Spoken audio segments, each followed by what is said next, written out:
Une enseignante tuée pour la première fois depuis l'assassinat de Samuel Paty.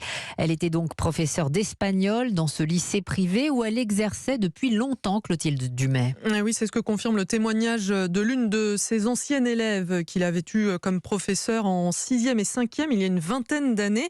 Mais cette personne avec qui j'ai échangé se souvient bien de l'enseignante d'espagnol âgée d'une cinquantaine d'années. Très douce, m'a-t-elle dit. Elle parlait de façon sèche quand il fallait se faire respecter sans besoin de crier. Beaucoup d'élèves l'aimaient, selon cette ancienne collégienne de Saint-Thomas d'Aquin. Les professeurs aussi rendent hommage à leurs collègues, comme l'a précisé cet après-midi la rectrice de l'Académie de Bordeaux, Anne Bizanifort. J'ai eu des témoignages très spontanés sur mon téléphone. Ils savaient, les inspecteurs d'espagnol, que je venais ici dans l'établissement.